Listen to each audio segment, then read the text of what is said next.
Ever wonder about the best way to build your brand and be a great leader in the transportation industry? Come hear our next podcast episode with Adelee Le Grand, who will teach you how to do so.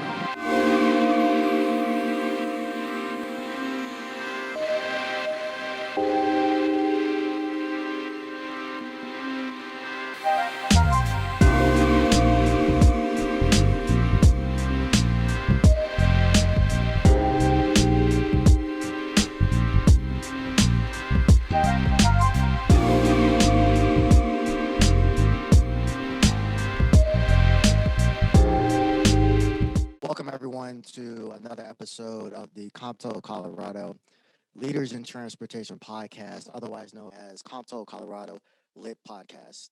I am your host, Eulois Cleckley. I am the chapter president of the Colorado chapter of COMTO and the executive director of the Denver Department of Transportation and Infrastructure. And on this platform, we have the opportunity to talk to some of the best and brightest minds and leaders in the transportation industry.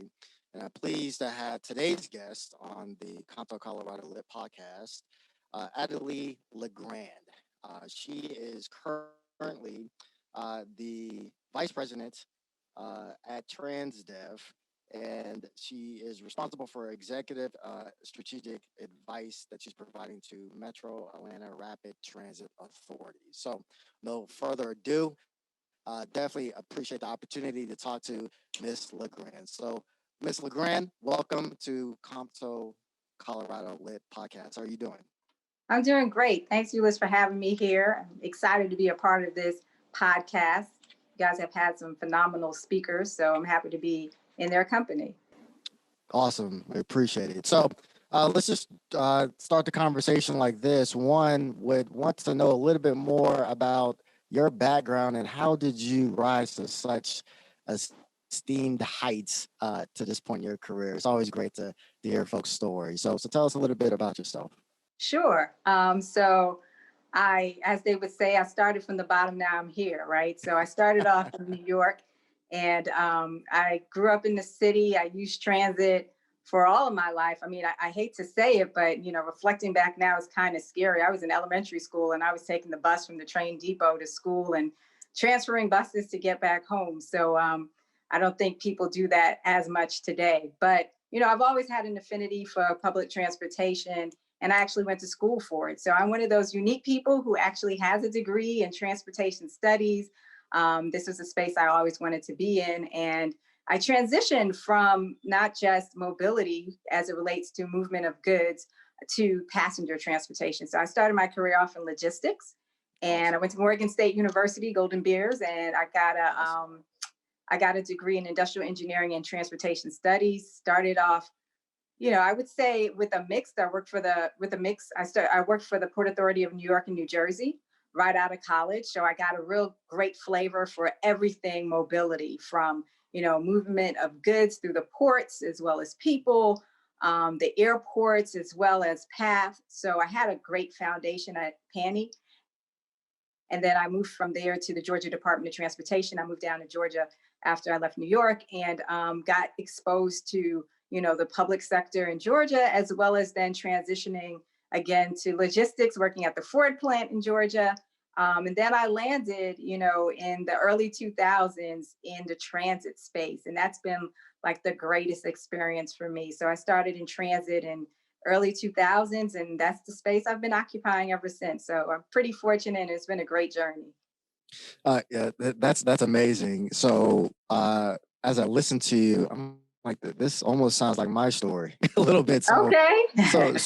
I'm not sure you're aware. So I went to North Carolina A&T, right? So okay. So HBCU, Aggies, yeah, Aggie Pride, and right. ended up graduating with transportation degree and an economics degree. Okay. And I started off my career, one of my first jobs. Even I was an intern first, and then transitioned to full-time employment with a private fleet for Walmart. And so I actually ended up running the whole kind of East Coast operations there, and worked at a variety of different locations, and learned a lot around transportation in the real world. That's what Right. I call it. So being responsible for P&L and responsible for a unit that is moving products that people purchase. So I take so much of that experience as transferable skills to another opportunity. So it's amazing that you started off in the logistics Yeah. world and then end up in Yeah. transit. And it's the uniqueness of everyone's story, I think, is valuable here, but also I think it would be important to articulate how the skills that you learned in one industry that's still Right. connected to transportation, how did that translate into your effort and your jobs in the transit world? So can you expound on Right, that? right. No, that's a great question. And it's funny because I left this out. I did work as an intern and then, really while I was still in Baltimore before I got the job at the Port Authority for Sweetheart Cup Company. So that's kind of akin to, what you're doing at Walmart Yeah. and really looking at, we provided paper products to just about any major company today that has their products in paper or plastic. We manufactured and, did the shipping of those products. So yeah, so that skill set of really efficiency, operational efficiency, understanding how to find ways to save and cut costs, especially as you know, in logistics, the most expensive part of the whole process is the transportation costs. So during my days, probably yours too, is when JIT was like a hot thing just in time, right? So how do you keep your inventory low so you can get things out and not have a whole lot of cost on hand? And I think, just understanding how you're moving something from one place to the other and doing it efficiently um, was a skill set that I got on the logistics side that was really transferable to transit. And when you think about building routes, again, Walmart, any, logistics type company, you have these routes, you know where your suppliers are if you're on the front end, right? So you know where your suppliers are and where you got to pick up everything and then get it to the warehouse and then cutting the freight and getting it back out. It's pretty much the same thing moving people, right? You're picking them up from different locations. You're filling, in a logistics world, it's a truckload, but now it's, a vehicle, understanding vehicle capacity and then where do you need to take them and where are the major transfer points. So all of that, like understanding how to navigate that space, what it looks like, I think it really got me prepared to be in the public transit space. And, what made it a little, I would say, more exciting for me is that now you're moving people, right? So it's not only like there's this product that has to go from A to B. Now you have to overlay it with the behavioral practices that you don't have in logistics, right? Like a package doesn't have any specific, experience that it wants to have. Whereas people, now you have to think about the customer experience and how you're moving them is great. It might be very efficient, but they might not like that experience, right? So now you have another layer that you have to really understand and analyze. And I think for me, that's what really made it like a sweet spot for my Yeah. career. And that's interesting. And I'll be curious to hear your thoughts about the complexity and the demand that's different in moving freight, moving goods and packages and products and the like versus moving people. Because I remember being a consultant. One of the core fundamental differences was, especially dealing with the political realm and making those hard decisions on transportation projects like roadways and bridges and the like. The one thing we used to say is that people vote, freight doesn't. And so Exactly. sometimes that dictates a type of decision around transportation. So what? uh, how have you been able to navigate? The product that you move. A box doesn't talk back to you. Right. People do. So how have you been able to kind of adapt to deal with that new dynamic there? Yeah, that's basically, the overlay of the human behavioral piece. Because you're right, packages don't have any emotions. They're not gonna, send a comment. They're not gonna call and their representative and raise, cane or whatever. But on the public, passenger transportation side, you really have to think about that.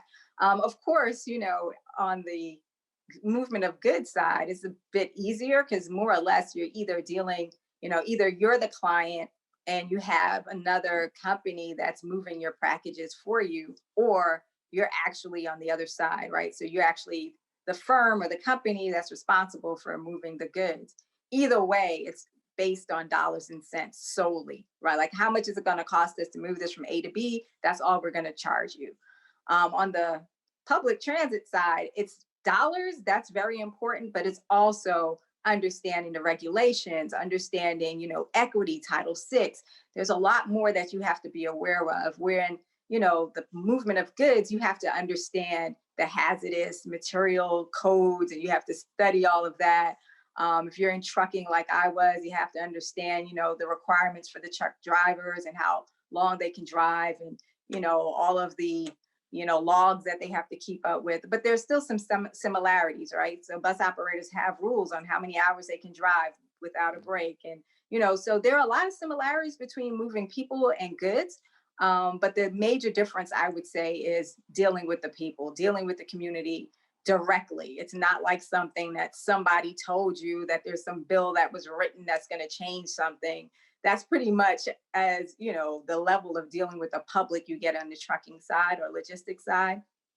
For us on the public transit side, it's a daily constant, reminder that everything you're doing is being scrutinized by the customers and it needs to be something that they really want a product that they want to purchase, right? So it keeps you, to me, I think it keeps you grounded and it keeps you being innovative. You have to be agile because things change like we see now with COVID. So you have to be able to respond in a timely manner so that you can continue to be in the game, if you will. Yeah, definitely, definitely. And those are good points and insights. And one thing that I've also found is that the pace of delivering projects or programs or services is completely different. And so I remember because I left private sector and went to the federal government, and I felt like everything just came to a stop versus being in an environment that was so fast paced, and there was an expectation that you were to be agile and flexible and get stuff done. Do you see similarities between logistics, operation, and transit in terms of pace, or have you had to adjust a little bit based on maybe perhaps having a slower expectation around timing of getting certain things done? So, that's a great question. And I was thinking as you were asking it, how is it? Like, how different really is it? So, for me, I worked for different types of clients when I was in logistics. And when I worked at the Ford plant, and worked, Ford was our major client, and I worked in the automotive field. That was super high pace and very aggressive. So working in a plant, and I haven't worked in a plant in a long time. The plant in Atlanta closed, but it was very, very, very high energy and people were super intense. And I will say that I have not experienced that level of intensity anyplace else. But again, we were bringing parts in that needed to get to the line just on time. They were building cars. They had a certain number of cars that had to get out of production every single day. We were always expediting something that was, not here, it wasn't shipped on time. So it's like flying in engines or whatever it is. And everybody's like pulling out their hair all day, every day, right? So that level of intensity, I have not experienced in transit. However, it is intense, but intense in a different way. So the intensity with transit to me is, if there is some sort of anomaly, right? So if a bus breaks down and you have, all these people who have to get off of a bus and you got to get another bus out there to pick those people up and then trying to manage how the rest of the day goes on that route because you had to pull one bus out of service and then, really responding to that. But then at the same time, the city has a water main break and it impacts another line. So, there is intensity, but it's a little bit different and it's not as static. I would say it's more dynamic. I mean, pretty much you have like a listing of things that may go wrong in a transit space. So, okay, this is how we have to respond to it. But you don't know on a daily basis what's going to blow up, right? If you would use that terminology. So, you really have to be well prepared, I would say, for anything so that you can respond. Because, like I said, you have people who are out there waiting. Whereas if a a truck breaks down and you have a bunch of tires on the truck, which you probably would have that on a train, but just for this example, you would now have to go back to the supplier probably and get another truckload brought in, and then you might expedite by air a couple of pieces so that you could keep the line going. On the transit side, it's people, it's not like you could just move the product. You have to figure out how do we get these people who are stranded where they need to go as quickly as possible. So similar type of ability to navigate, but I will say the pressure is definitely on more with the public and dealing with people than dealing with packages. Yeah, definitely. And it's amazing that similar operations, at the end of the day, they might be different industries. The operations are similar, and it has the impact on the same customer and the same end user, which are the people, the Right. public, right?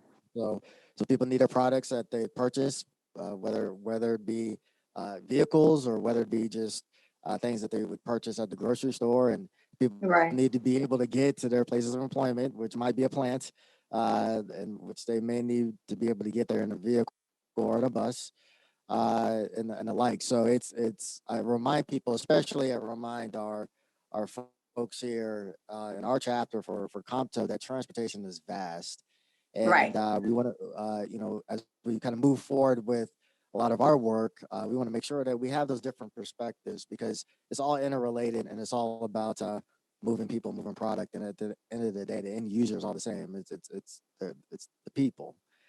So let me ask you.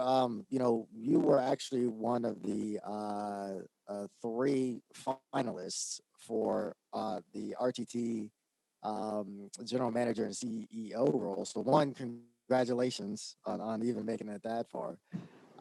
But I would be curious. I want to ask you kind of some leadership questions. What did you learn between the private sector opportunities that you're a part of and your public sector life? How did you develop your leadership style to even be considered to be in a position to run major organizations or major transit organizations, or really here in Colorado actually make history to be one of three women to actually be considered for the job? So, what are some leadership gems, or what's your leadership style that you really leverage to help you get to this point in your career? So first, I want to thank you for recognizing the accomplishment of being one of three finalists for the Denver RTD CEO job, and then I also want to congratulate Deborah Johnson, who was selected, and I know she'll do a great job for you guys there. And it was an honor to be one included with not only three women but two women of color and two COMTO members, right? And it's Yeah, really a testament that we have a really great space which provides opportunities for people with totally different backgrounds. I mean, if you saw our resumes, we have totally different backgrounds, but still, could be considered for such a great leadership opportunity.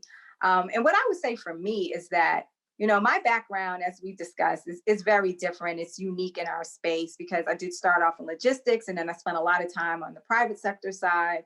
And, it really, what I've reflected on, and your question is, what have I learned? It really boils down to the further up you go in an organization, right? So going to a CEO level, now you're getting hired by several people. Whereas if you're just one level below, you're typically being hired by one person, right? The hiring manager. So when you get up to that level where there's several people who are now responsible for hiring you, it's really going to come down to fit. And if they feel like you're the right person that they want to work with to run their organization.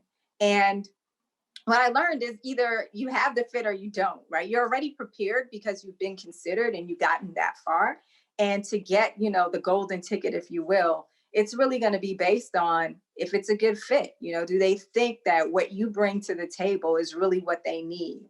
And for me, recognizing my background, I would be a fit for an organization who's looking for somebody who can do the things that I've spent my career doing, right? So if they're looking for someone who, as we just finished talking, is really based on efficiencies, understands human factors and ergonomics, really understands the principles of going in and making things better within, the resources that you currently have, someone who's very strategic, then I'll be a good fit. But if you're looking for someone who is, has some other types of skill sets that don't marry with mine, then I probably won't be a good fit. So the lesson learned, I would say, is for me, I can only speak for me. It works both ways, right? And in a lot of cases, even though you're disappointed that you didn't get the job, it probably wasn't going to be a good fit. So it was a blessing. And you have to be, again, this is my speaking on behalf of Adelee Le Grand here. Um, you have to be comfortable being your full self in any experience, right? And that's what works for me. Like I can't be Adelee Monday and some other kind of Adelee on Wednesday. And I think it's important for people to get to see who you really are, and then they can make a decision if this is the right opportunity for you. And I'm not implying that other people don't do that. I'm just saying that, in my journey, it's always been a situation where I had to bring my full self, and sometimes all of me is too much, and I recognize that, right? And I'm telling you the truth. Sometimes I'm very intense, and you know, the question may be asked, am I a philosopher? And I would have to respond, yes, yes, I think very deeply. Because, I do. I spend a lot of time thinking and, trying to analyze things. And, if I feel something, I feel like I have to share it so we can at least have a conversation about, what's the best way to move forward. And not everybody is comfortable having uncomfortable conversations, or even considering uncomfortable topics, right?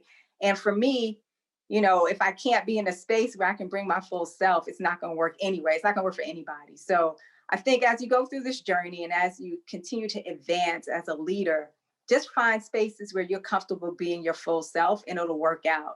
And it might take several, opportunities to get there.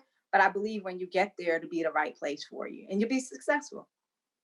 Yeah, definitely. That's some really good advice. I think always figuring out yourself first, Right. and then understanding kind of what your core leadership values are, what it means to you, and then understand what you're good at, gives you a sense of security. So you can go into a position, and people can see you being genuine, because you're being true to yourself and you have some high character traits and the like. And it's much easier to interact with staff, I believe, if you truly understand that. And I think sometimes, I've seen that, we get so busy, especially in public sector life, we get distracted because it's the focus is on sometimes projects and programs and not the leadership that it would take to make those projects and programs and services really be efficient and effective.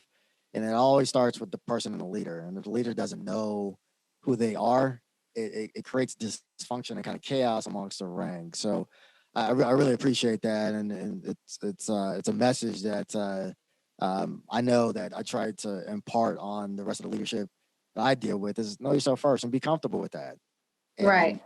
and you'll be okay. And then to your Right. point, around, ensuring that the jobs that you seek or the positions that you seek, sometimes we want the jobs with the title and the like, but sometimes, you kind of be careful what you wish for, right? Because you might not be set up for success moving forward. So let me ask you this: what challenges have you had to kind of overcome, in your various positions, or even kind of disappointments? Um, we've all had them, but what are there a couple of challenges that, come to mind that you've had to really put a lot of energy to help overcome those issues and still be successful? So that's also a really great question. And, you know, I'm thinking of a great response, but I would say the biggest challenge is getting to the point where you come to the realization of your brand, if you will, right? This kind of ties into what we were just talking about. I think that at least for me, through the process, I've been in transit for 18 years. And for me, in this process of, starting off as a planner and then moving up through organizations, you have all these great ideas, right? Especially when you're in your sophomoric phase where you feel like, oh, I can do everything, right? You have all these great ideas and you're moving through like really fast, and you're celebrating yourself because you think you've done all these great things, right? And then you get to a point, at least for me, where you start to sit back and assess and like, okay, what makes me different from the other people around me? Like, I know what's similar and I know why we're working together on this project and I know what we bring, but what makes me different? What is the thing about me and my brand that people want? And I'm not going to say to buy, because people aren't buying you as an individual, but what is the thing about you that is of interest that people want to have as a part of their team or move up in an organization? And the reality is, especially for me working in a consulting space for most of my career, you're not going to see a lot of people that look like you. There are not many Black women in leadership. There are not many Black women in, period, in an organization, or Black men. And there are not a lot of people who sound like you. And it's also Right. culturally different, right? So people, at least in my experience, are more comfortable with folks who don't necessarily, especially people who don't look like the majority of folks in the room, who are comfortable not really saying a lot, right? So you may be in the room, but your voice really isn't heard, and people want to feel comfortable, and that's not really my style, right? And I had to come to a realization that even though I may be saying something or offering something that is legitimate, and it is, appropriate at the time to raise the issue, that it is making people uncomfortable. And since they know when you're in the room, they may be made to feel uncomfortable, they'll be less inclined to have you there. And for me, I would say that was the challenge of understanding how best to navigate that space, right? I do think it's important to be able to share with people, where we may be doing something wrong, right? We have a project in a community, and everybody on the team does not look like, yeah, everybody in the team looks other than the community we're serving, right? And people aren't hearing me Right. say that our team is not diverse enough, and the community is not trusting us because they see us as a bunch of, white people with a Black girl who is there to be like the token brown person. So maybe you don't say it like that, right? Because they don't understand what you're saying and they don't get it, but it has to be said, right? So for me, the challenge was, just getting to a point where I was building relationships with my leadership team where they felt comfortable, and maybe not in a big conference room with, of course, not their bosses and other people, but, pulling them aside and talking to them and sharing some of the observations and opportunities for us, to really improve on what we're delivering to clients. And then understanding what's important to the folks you're talking to. So if what's important is making sure that we hit our profit margin, wrap it into that kind of discussion. Like if we make these changes, we'll be able to do even more, or we'll be viewed, in a better light than our competitors because we've made these changes within our team without being asked to do that. So I would say, just getting to a point for me again where I was comfortable with understanding the good and the bad and the ugly, the whole complexity of me as an individual in the workplace, and then understanding how to market myself in the right environments so that my voice could still be heard in a way that people weren't uncomfortable. Now, I'm talking about early 2000s, and now we're in 2020, right? And everybody is having uncomfortable conversations. It seems like, there are banners everywhere, Yeah. open for uncomfortable conversations. I would say people should temper that a little bit because I don't really Okay. think that people are really comfortable having uncomfortable conversations. And I'm not suggesting that we don't continue to have the conversations, but I do think that it's important to understand how best to have the conversations in your organization and what their right approach is, right? So is it having one-on-one dialogues, or maybe smaller group conversations, or if the person you work for responds better to an email, maybe you put stuff in writing and you'd sit down and you kind of go through some steps. But I do think there is a lot of value in taking some time to assess where you are, like assessing your market, understanding your audience, all the things that you learn, right, when you're starting off, but kind of doing it for you as a brand. And lastly, I would say it's really understanding that we're a brand. No one ever like kind of comes out and says it like that, but when you're going for another job or a new opportunity or even a position on a board, you have a brand that you're selling so that people can say, okay, if we add this person to our organization or add this person to our board, how is it going to benefit us? That's the way people look at things. So you have to be able to articulate, what it is that you're going to do to make them look better. So Yeah. those are the things that I've had to learn and then navigate and perfect, I would say, perfect those things. Yeah, and that's interesting. You mentioned brand, and I think in this day and age, figuring out a way to brand yourself is it's almost a requirement. Especially in the social media world, right, where Right. everybody has some type of image out there that they're trying to put out there in the atmosphere to get not necessarily attention, but to be noticed and to end up being considered an influence in whatever industry or market that they're in.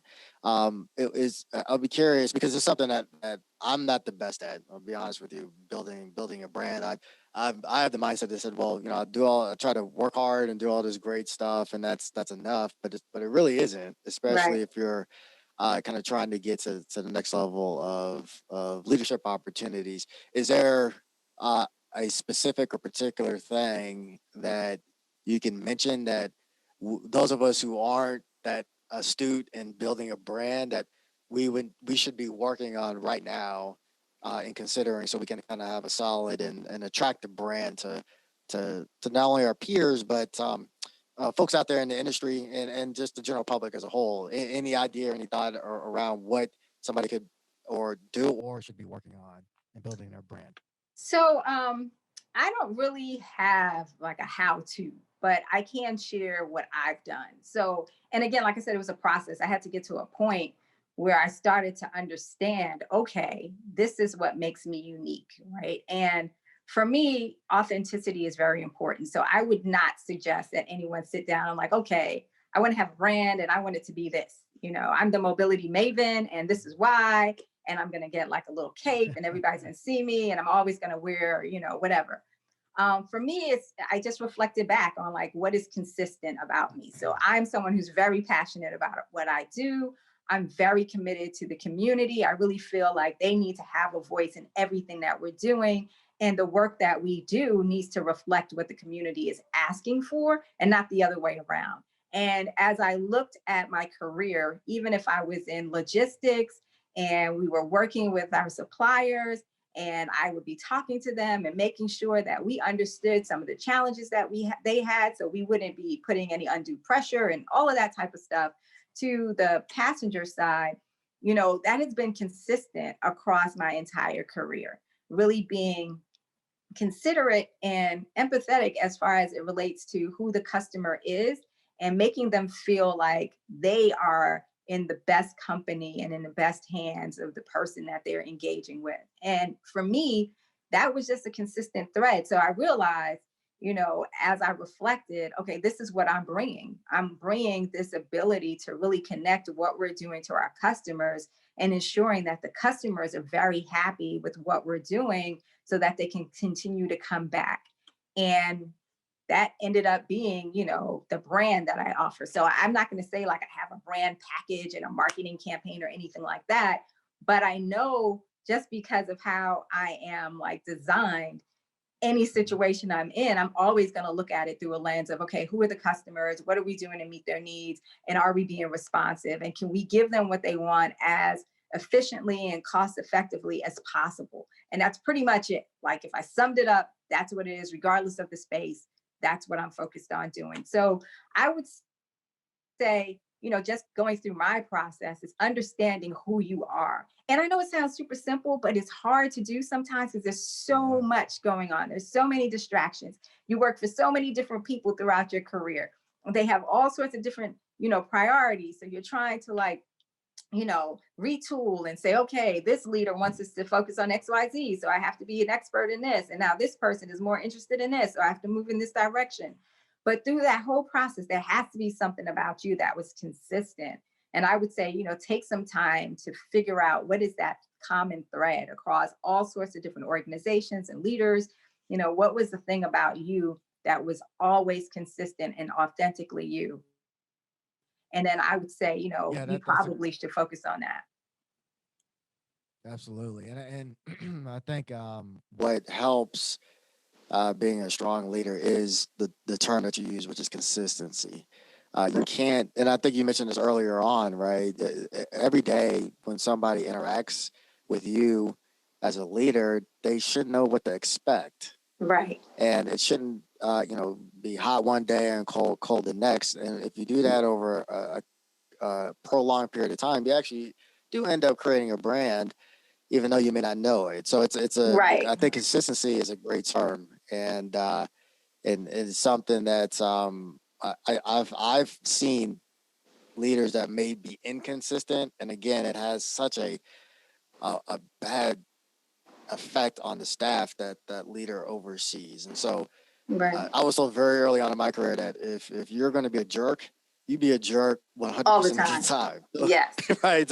Don't go back and forth because it confuses people, and people then again don't think you're genuine, and then they don't know how to interact with you. So be consistent, understand yourself, and it makes your ability to be a more effective leader for an organization. So I really appreciate that. What the one question that, or the one topic that you mentioned, I want to dive into a little bit more because you mentioned about the difference between your career in 2000 and where you are now in 2020, and the conversations around kind of diversity, equity, and inclusion and the like. And there's 2020 has been a hell of a year, right? There's been so much Right. that has Right. occurred, and it's been interesting to see people and organizations kind of start to step into the conversation. But I'd be curious about how your thoughts around this newfound energy around diversity,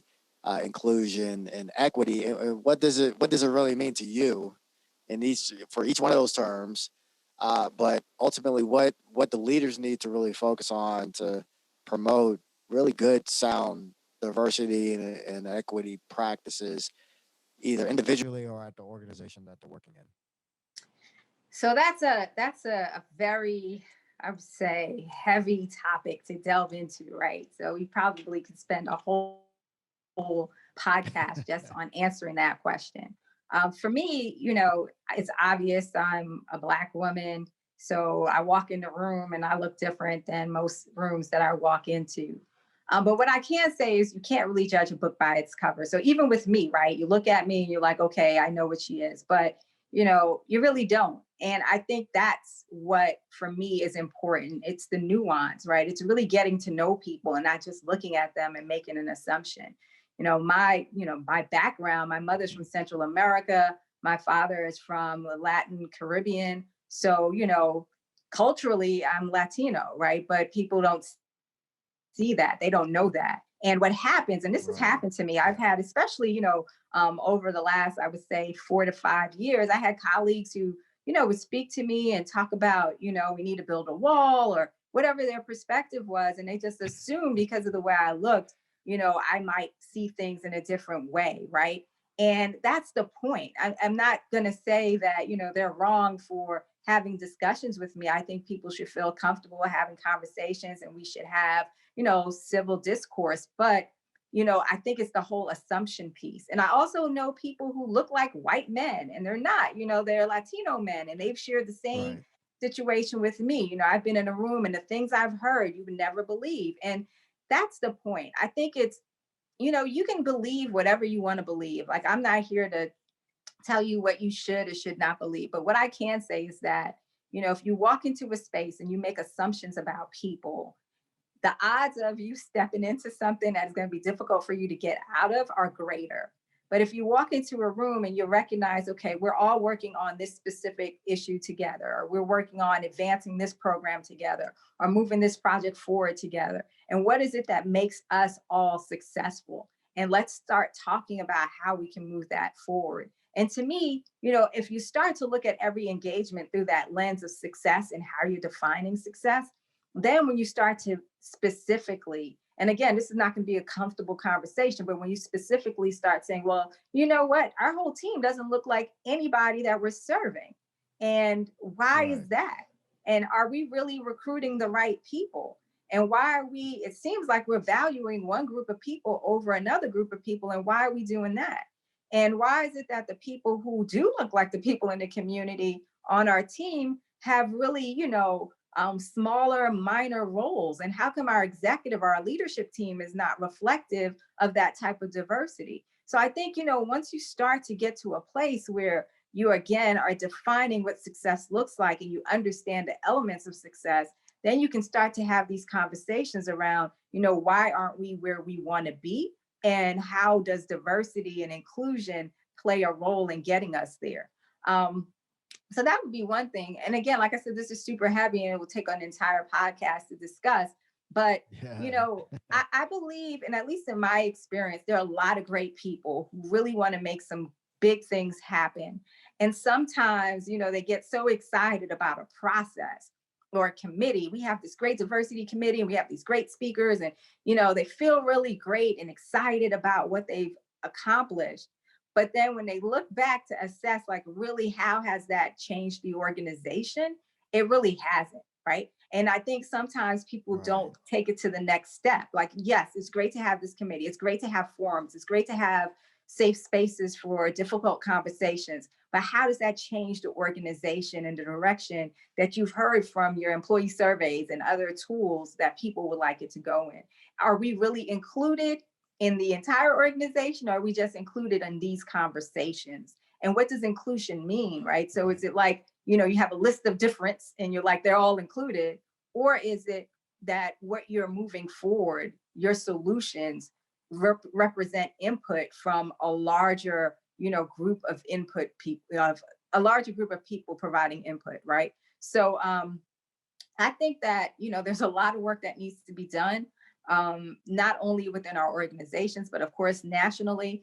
I do believe, especially since we're just coming out of an election, I do think it's important that whoever is elected, right, whoever is elected and whoever is serving as the leader of the country, the onus is on us, I believe, regardless of the party in charge, to ensure that policies that are being implemented and developed are policies that are reflective of what the community is looking for. And that you can't let your guard down. You have to continue to be vigilant regardless of who's in office, because the reality is, those policies and those laws, they last longer than 4 years or 8 years. And if you get comfortable and you relax and you're not really focusing on what actually needs to be changed and ensuring that you're working tirelessly to get those things changed, we're just going to be in this constant, like, wheel of having the same conversation. So I do believe, outside of your organization as well as in your community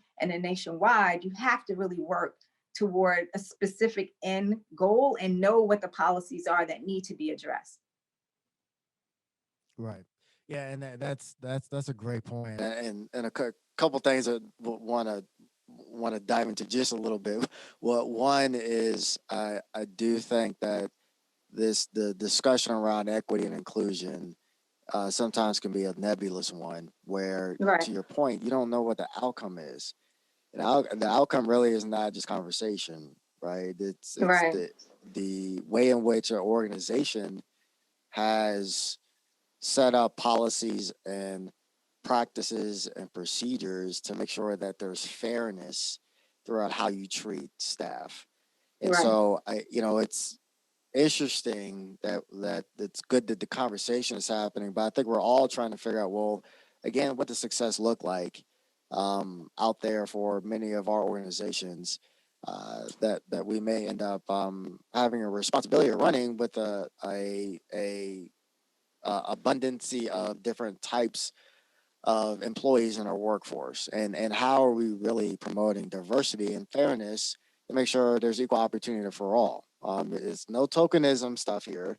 Right. It's more along the lines of making sure that you're supporting those fair practices. So that's I think uh, I appreciate that point, to make sure that we focus in on outcomes, and we all play a role in that, as Exactly. individuals and as leaders. So I really appreciate that.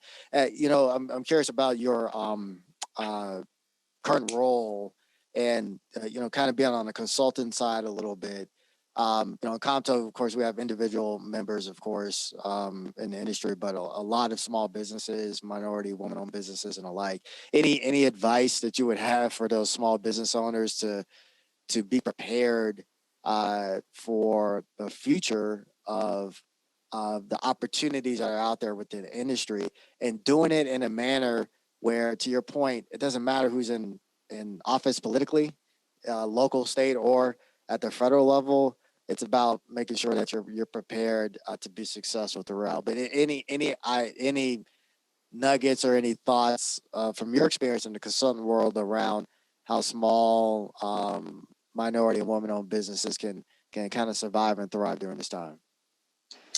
That's a good one too, Eulois. You have like a whole list of like the best questions to ask. But what I would say is that, most of the small businesses that, I talk to, I know the owners, they're prepared, right? They have done their homework, they're top in their field, and they understand the regulations. They've been in business for a while. So all those boxes are checked.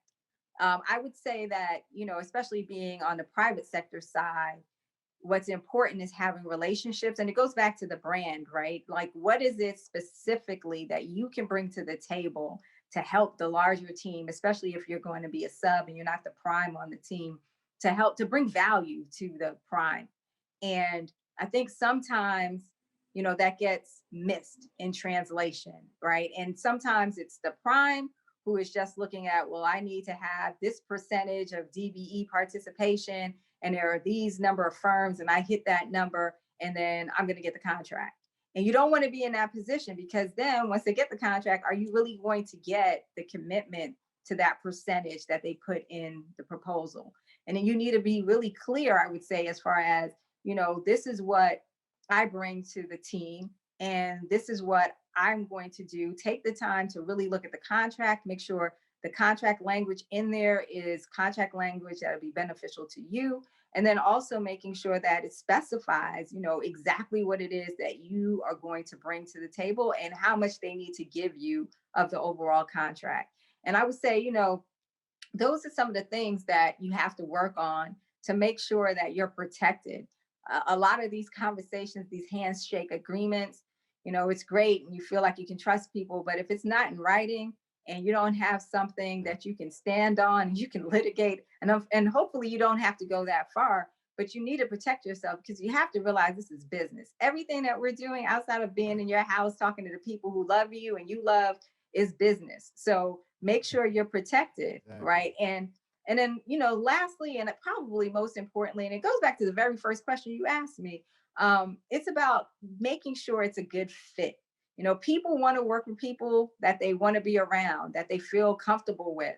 So don't go into a teaming arrangement with a prime who you can't stand, or is sketchy, or has a reputation of not really keeping their word, because it might be great on paper, but when it comes down to getting paid, it's not going to happen, and it's not going to be a good experience.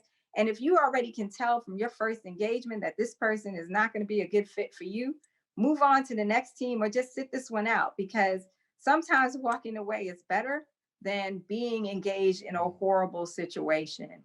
So I would definitely say do your due diligence. Don't wait till the last minute. Don't wait till someone gives you a phone call and says, the proposal, the RFP is on the street, it's due next week, can you join our team? No, because in most cases, they're just trying to fill a gap, and it's going to be a nightmare. So those are the things I would say, but making sure it's a great fit is very important.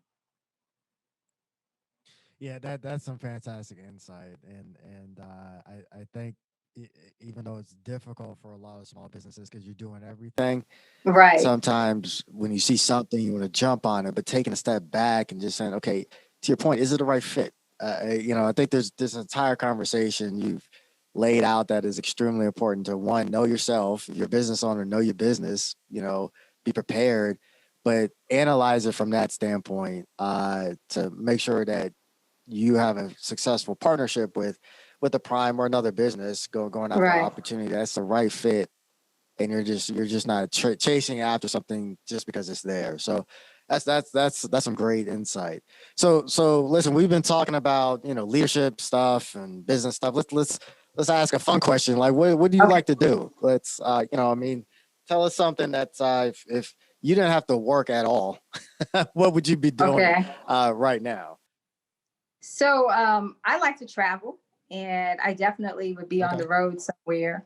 And I like to go to different communities, and I like to see where people who look like me live there. So regardless of where I am, if I'm in Europe, if I'm in Asia, anywhere, that's something that is of interest to me, to see where people who look like me are in those locations and to see how they live. And you'd be amazed. They're like brown people everywhere, even places where you don't think they will be.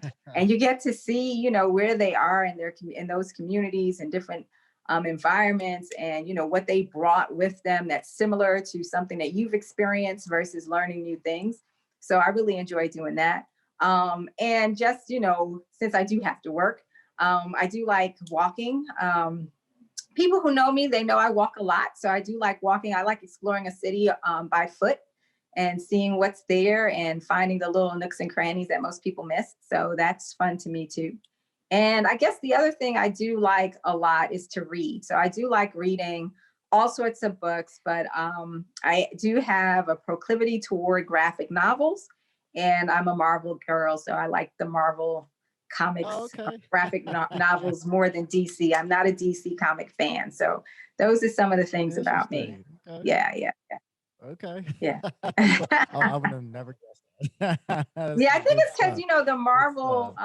the Marvel line is kind of grounded in realistic places. So like they're in New York, like Okay. Spider-Man is from Queens, like me, I'm from Queens. So like when they There you talk go. about the location, you can actually visualize it. Where DC, it's like, Metropolis, or like that's not a place, Right. So I think as a young person, as a kid, I gravitated toward Marvel just because a lot of it was in New York and I was familiar with the landscape, and, it stuck with me. So yeah, that's who I am. That's awesome. Well, I appreciate it. Well, we are almost out of time here. This has been a fantastic conversation.